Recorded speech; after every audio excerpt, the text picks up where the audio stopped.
Thanks for joining us today. As Bailey mentioned, this is the Designing with Precision Pointing Sensors for Current and Future Generation Solutions. I'm John Beasley with BEI Precision in Maumelle, Arkansas. So here's the three of us that will be joining you today. We're first going to be going through an introduction, talking a little bit about today's landscape, about some of our encoders for that landscape, why precision matters in this market, the different market segments that we service, and then some features of our Nano Series line of encoders. Dave will be talking about military solutions, what's happening in the industry there, solutions that we have from Quantic Thistle, and then a range of military encoders for turreted applications such as next generation combat vehicle and other kit solutions that we have there. And Steve will be talking about our space solutions, what's happening in the industry, our legacy in space, and our performance that we provide.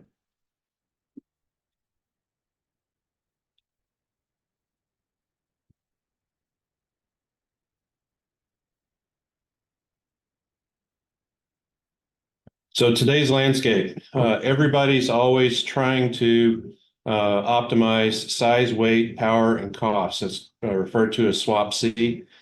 Each generation, you're trying to remove some of any of these, if not all of them.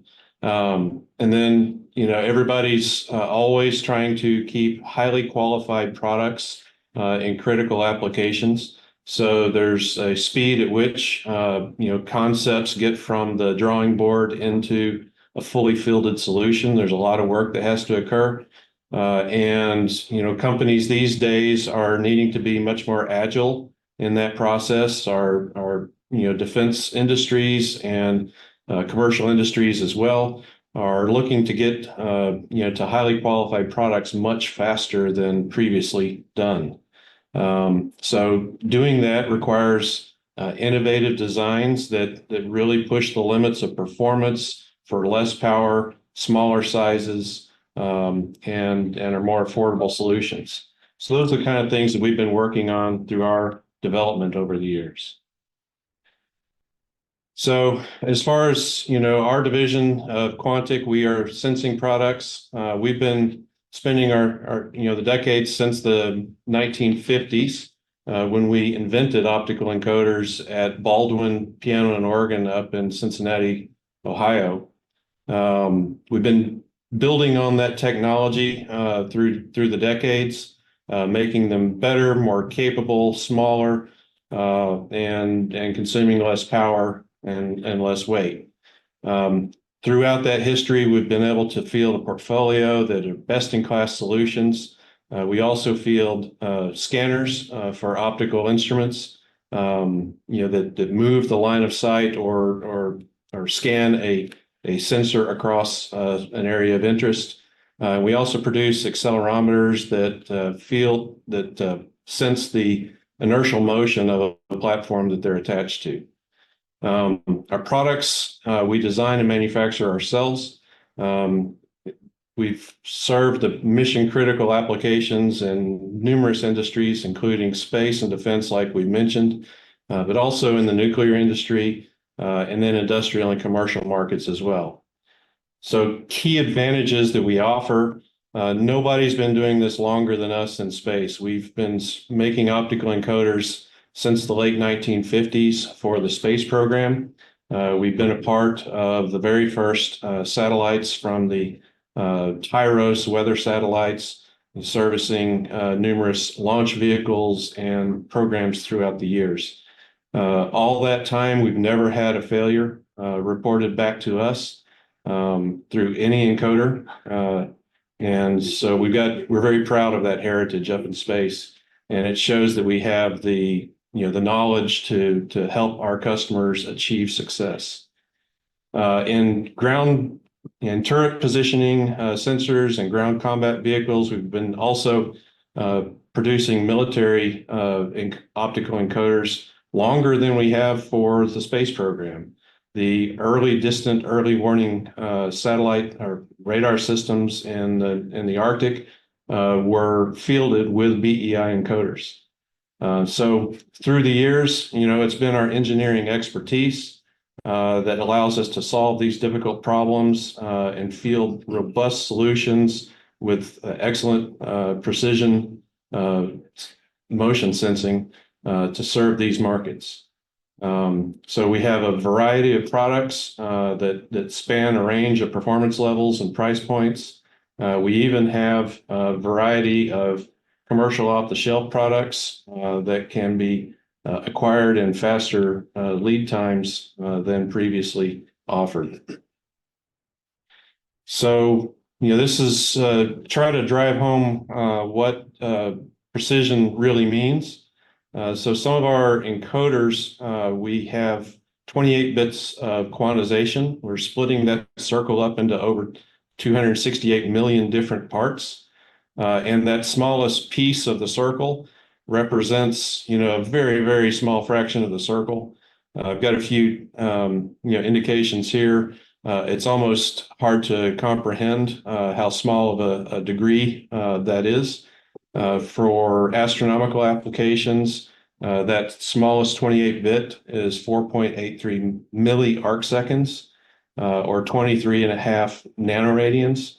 And we can do that type of performance on a disk as small as 3 inches in diameter.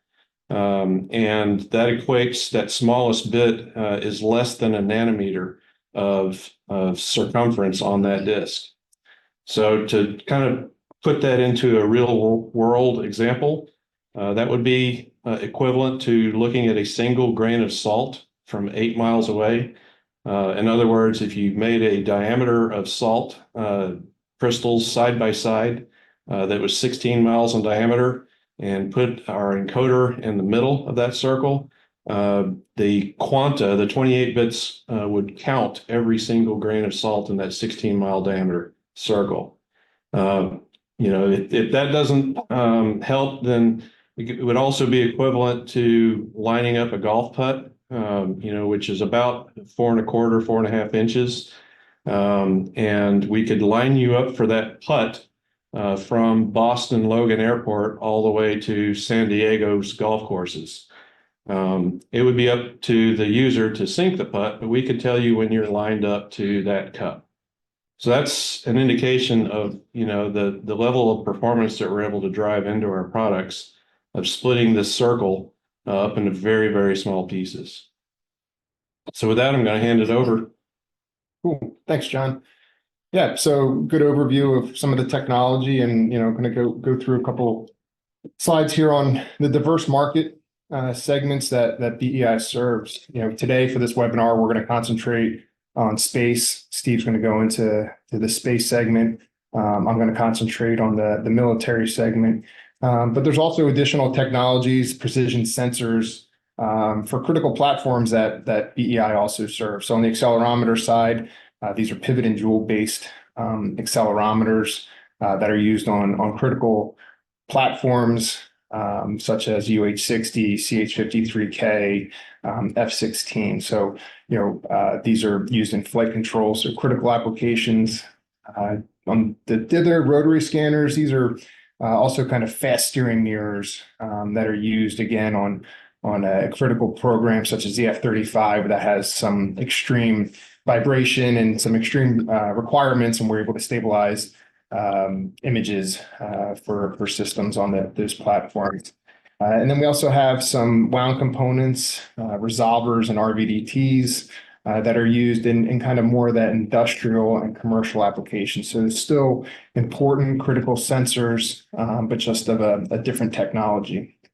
And we're going to again go more into the space in the military.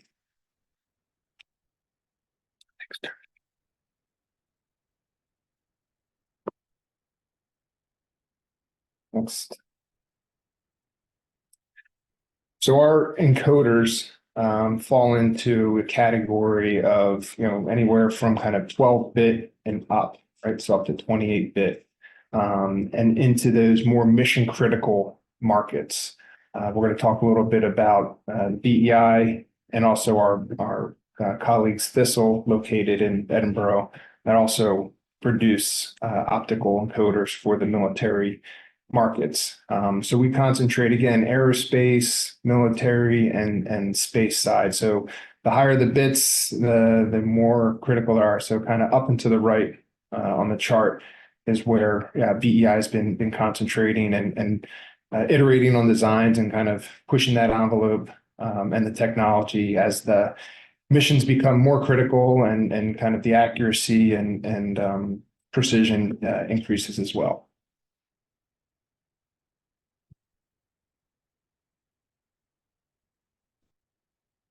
So over the years, BEI has, as John mentioned, has created and developed and delivered encoders, for the last, I'll say, I think BEI, we just celebrated our 60th anniversary of being in the encoder business.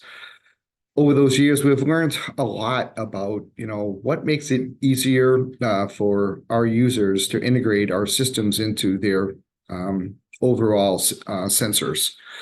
So our encoders, what we've done is actually transitioned from a analog-based type system into more of a intelligent digital-based system. And by doing and along with doing that, we've actually integrated a lot of features associated with all of our what we call kit encoders, which is these nano series encoders.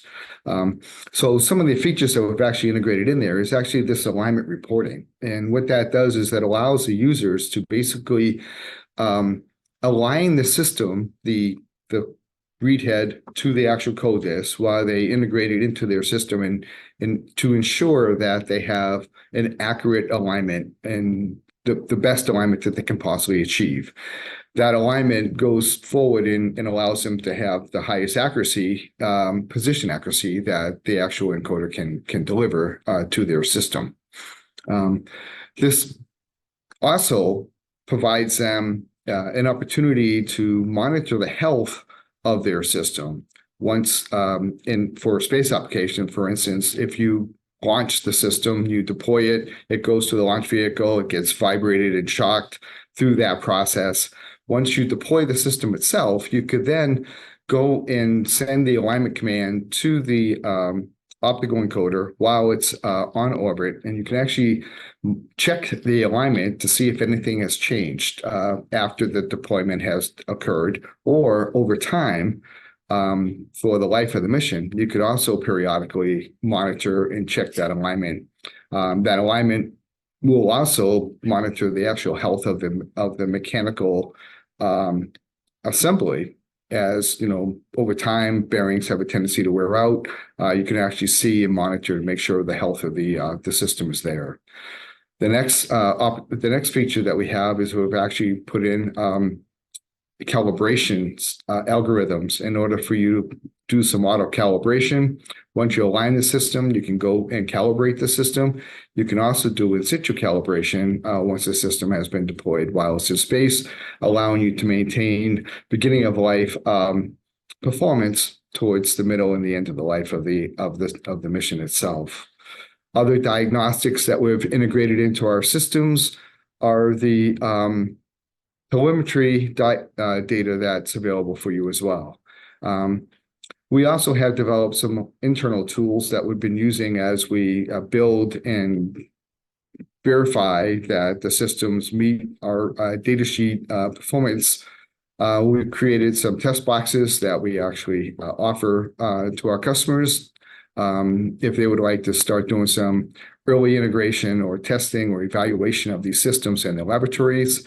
As well as we have some user interface software that can integrate the test box onto your laboratory PC.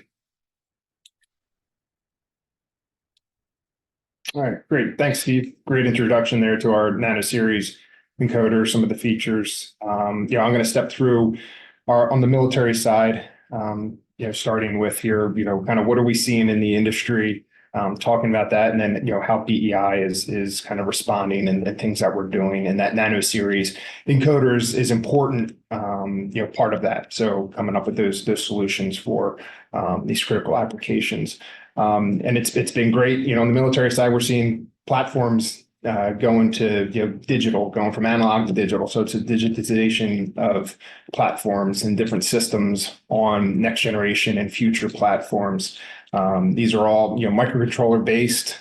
So the software in there allows us to do a lot, as Steve mentioned, kind of that health monitoring, smart sensors. That's kind of the discussion we have a lot within the industry is, hey, these are smart sensors. They have microcontroller based software in them, and they can provide you some health monitoring. And that's really what a lot of our end customers are asking for. Is they're asking for feedback from the systems, helps with predictive maintenance, keeps the platforms ready to be used. So that's something we've been seeing on the military side, and also these rapid development cycles. They're getting smart with their money. They're trying to get a lot more and make their money go a lot further. So they're reducing the time it takes to develop these programs. And again, we have this very strong engineering capability at BEI. So we participate in kind of the digital design, which allows for customers to create these kind of digital twins, and their end customer can then see the system, see how things work in this digital environment. So they're spending a lot of time on the development side there, which speeds things along instead of waiting to cut metal and assembly and ship and get things where they need to go. Doing it on the digital side, and it's really been great in the labs for early integration, lots of early decision making and nailing down requirements. And these designs again are very configurable. That's something that the BEI team looked at as we bring in, we're using the Nano series as the core. We put it into a different encoder where you can, make various adjustments and configurable design changes to help with different applications. And what's important for BEI is we have this legacy, and also with Thistle located in Edinburgh, have this legacy, this rich history of providing encoder technology to critical platforms, strategic platforms and critical systems on those platforms. And our encoders can be, they're housed encoders, kit encoders, shafted encoders. We have multi-channel encoders, all different types of optical encoders. And what's nice is everything comes in that package. And we see that again in the digitization of platforms where you're getting rid of an older, maybe wound component type of sensor that also needs some sort of analog to digital converter. We offer that in one package. Here you just have to connect to it and go. So that's something we're seeing both here, basically globally, is the digitization, and we feel like we're well positioned with our products and our history, and we can lean on that legacy and a lot of the learnings from serving these diverse customers and bring that forward. Then here at BEI, stressing a little bit more here is the diverse platforms that we service, focused on the ground vehicle side. That's really where we're seeing a lot of advancements and what we've been concentrating on as far as developing some of our new products, or taking that Nano series and putting them into some of our newer products. And these are used on various turrets for different medium and large caliber, even some smaller caliber turrets. These are used in the gun elevation and the turret azimuth. They work within the fire control system. So these are very advanced systems that require advanced sensors, and our digital Nano series whole turret position sensors and elevation position sensors work well in these systems. Part of our development, at least on the military side, was taking that rich legacy and that rich history of working on some of those key ground platforms and bringing it forward and looking at this next generation of advanced systems that our customers are looking to field. And we're using this micro kit encoder, which is it's a Nano series based encoder But that's our core technology for our new single turn elevation encoder and our multi-turn azimuth encoder. These are smarter, smaller, and stronger than the legacy units, because they do have, microcontroller based, having that software, all this built-in test, higher resolution. We also have some velocity reporting, again, that in situ calibration, all sorts of the monitoring that the market's looking for these days. These are smart encoders that are providing that level of information, and they're smaller, right? So we're using kind of modern techniques for design of gear trains and housings and interface. So we've reduced that envelope, and we're really optimizing the technology. And then stronger, you can only imagine the what these go through being on a ground vehicle. And we have that legacy and that history of receiving units back from the field and what they've gone through, and just making them even harder and more robust to everything they're experiencing in the battlefield. So we very confident in what we've done here. Again, these are configurable designs.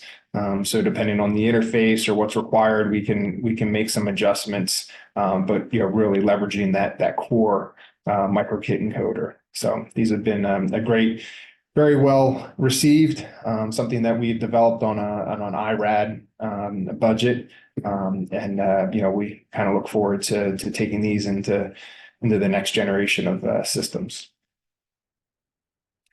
In addition to the encoders that you saw that were housed, we also have some kit encoders, specifically the AIM-2. Steve's going to talk about most of the encoders that are in space, if not all of them, are of the kit style. Most of them on the military side are housed, just because of some of the different requirements and where the units are located. However, the AIM-2 has an application on some gimbals as well. So these could be kind of turret mounted systems, any sort of gimbal that would be on top of a turret, or even on a fixed wing or rotorcraft as well. A variety of sizes, but it would be for the azimuth and the elevation, and you can integrate those into a gimbal. But these have again high precision, 28 bits of absolute position. And they're self-calibrating. They have all the technology built into them. It's just a kind of a different style and different approach, but applicable to a lot of the land, air, and sea applications that we see. And then just highlighting the MKE, you can kind of see it broken out down there at the bottom. It's a very small unit, 1.5 inch OD, and we, like I said, leverage this for a lot of our new designs. So, really excited about these encoders and this technology and bringing it forward into the market, because I think it addresses a lot of the trends that we're seeing, and it's been very well received. So, excited to bring these forward into the marketplace. Great overview, Dave. Thank you very much. So this is I'm going to talk about our space systems and some of the legacy that we've had in the space world. So, the first chart here is, what's happening in the space industry. So as we know, it's a pretty exciting time for the space industry with the latest developments of the peripheral LEO deployments, where folks are now deploying thousands of satellites at a time in order to kind of monitor things from a lower orbit versus the higher orbits in the GEO and the MEO type orbits. So along with that peripheral LEO becomes higher volume opportunities for building and supplying systems components into the space world, which is a really nice place to be when you're in this market space. So our products basically have been designed in order to, we kind of transitioned here a little bit from being a bespoke or a custom manufacturing house to providing a product line approach, where the Nano Series products is a family of products that is actually developed to provide various configurations and various performances to address all, if not most, applications associated with sensors being deployed into the space environment. We are very conscious and understand the pressures associated with cost in order to do this, especially in the commercial side, where the folks plan to deploy things for short periods of time, but plan to replenish those systems in over 3 to 5 year period in order to ensure that they have active systems.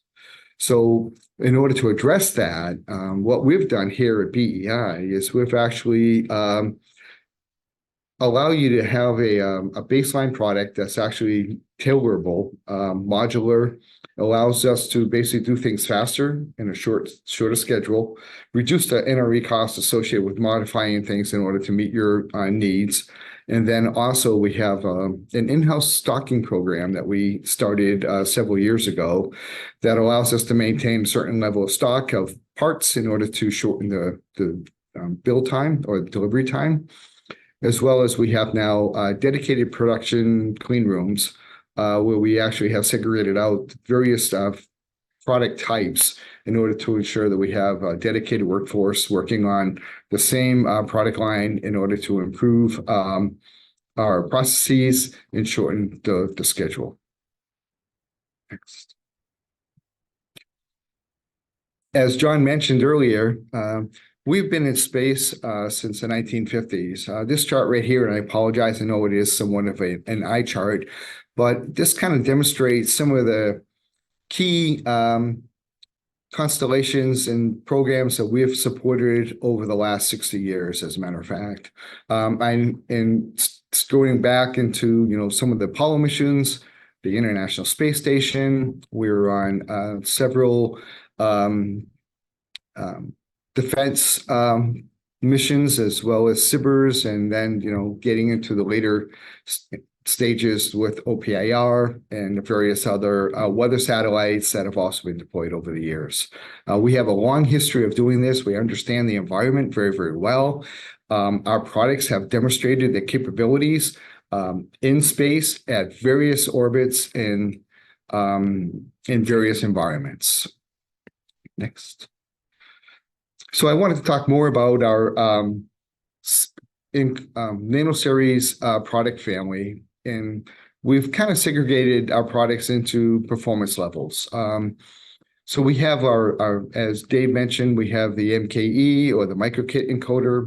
This is a encoder that is actually designed to utilize both commercial electronic components as well as fully screened components to the NASA INST EEE 002 standard. And the reason we segregated out the different components types is obviously there's a price differential associated with that. And if you don't need to have components that are screened for the higher level space standards, we have proven that and tested, or I guess exposed our commercial component bill of materials to radiation levels in order to ensure their capabilities of operating in a LEO or a geospace environment, depending upon what your mission requirements are. The form factor of the product doesn't change for the MKE. And the reason for that is that our engineers had the fortitude to develop a PCB board that had dual footprint layout in order to accommodate the different size components affiliated with either the commercial version or the space version of these products. The performance does not change. What does change is the radiation tolerance in which the systems are qualified to. The tracker is the next level up. So the MKE is basically, it's a 24-bit encoder, and it has 18 effective bits. It has an accuracy of that's less than 30 arc seconds. The tracker is a full 24-bit encoder with 24 effective bits. It has an accuracy of less than 2.5 arc seconds. It's designed in a similar way as the MKE, where the actual PCB board has a dual footprint layout. And the next level, and it too has been tested for both the commercial components to 40K rad, and then the space components up to 50K rad. We have the Aura system, which is really a flagship system. So the flagship system has the capabilities of utilizing multiple read heads around a code disk, either in a redundant or non-redundant configuration. For both the read heads as well as the electronics box.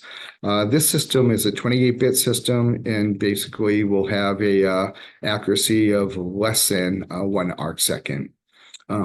All of these systems are very modular in their design. We can make multiple size code disks depending upon your requirements. Our standard is for the tracker would be 3 inches up to 12-inch. These are ODs. The ID is approximately 2 inches smaller than the OD. And then the Aura systems, the standard code disk sizes would be 3 inches up to 7.25 inches. That doesn't limit our capability to increase those code disk sizes. It's just what we have currently available in our systems. We've made some that are actually quite large for some custom applications. Next chart. So in summary, what I want to mention here is obviously, so we have a preference for delivering smart encoders, which are digital over the analog sensors, because we feel as if it offers the platforms in our customer base more intelligence, allows them to actually do better planning and monitoring the health of the overall mechanisms that are being deployed. We have transitioned away from some bespoke, although we do custom solutions for a variety of different customers. It depends upon what you're looking for. We're very open to review people's requirements and happy to design and come up with a custom solution if that's what's desired. We have rapid development cycles. And again, by having a product line approach, it shortens our development cycles because we can then take that baseline system, modify it in order to meet your needs. It's a very flexible design pattern. We're not beholden to the actual overall footprint of some of the mechanical or as well as the electronic systems. We can modify these to meet your needs. And cost and speed to market. By having a baseline or a product line approach, we can actually decrease the NRE as well as, and that will shorten the overall development time in order to provide you with a custom-based solution in a shorter period of time, or you can buy our standard off-the-shelf solutions and get those delivered in a short period of time as well. Next chart. Is that it? That's it. All right. So let us know if you have any questions. We're happy to address them. And I want to thank my colleagues, John Beasley, who is our chief engineer, and actually, I'm going to say kind of the brains behind our overall encoder designs, and David Wenhold, who is my colleague who handles our military business. Both David and I are available for any follow-up discussions. If you have interest in our products, we're happy to provide you with any information you need. Yeah, thanks, Steve. And it looks like one question came in, John. I don't know. Yeah, we got a question that came in through the chat. The Q&A, I think, is the place for that to be registered. But the question that came in is, do your space-rated encoders need additional shielding to survive the radiation environment?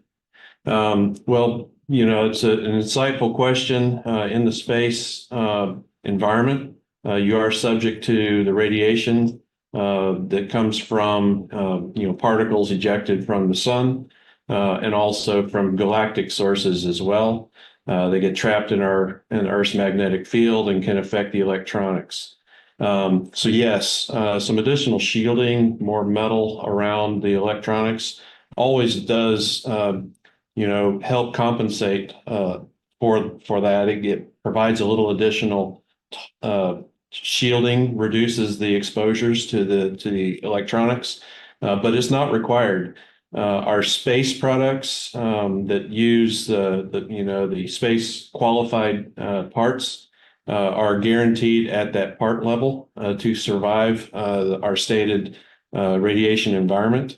And as Steve mentioned, our commercial space encoders that use COTS-based electronics, we have radiation tested those and know how those electronics perform, and we have options for procuring encoders that are built with parts that have already been qualified through lot testing at an encoder level. So we do have a range of offerings for tolerating a variety of radiation environments.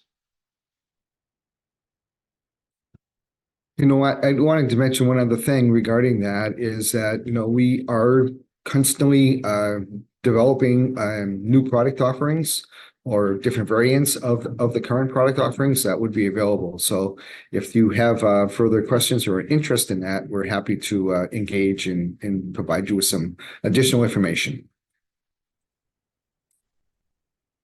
Is there another question?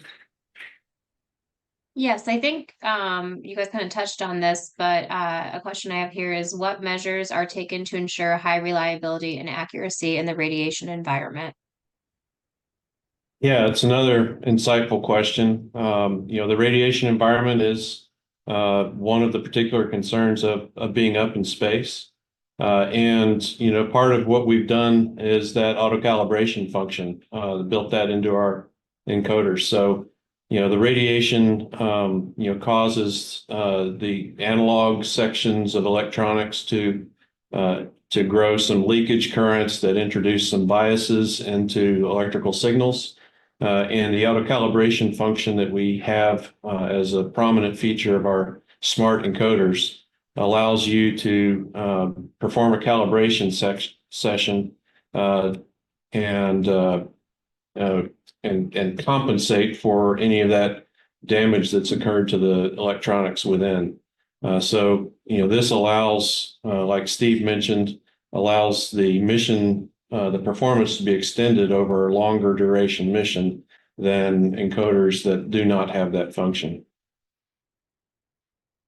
We also offer, some health and some health reporting data that allows our users to monitor for any of that degradation and only take action when some degradation has been experienced. Good answer, John. Any other questions? I have another one here. Can a glass code disk be used in high shock vibration environments? Sounds like a good question for military systems. So yes, they very much can be, and we've demonstrated that through our history. Glass does. That's one of the first things that comes to people's mind.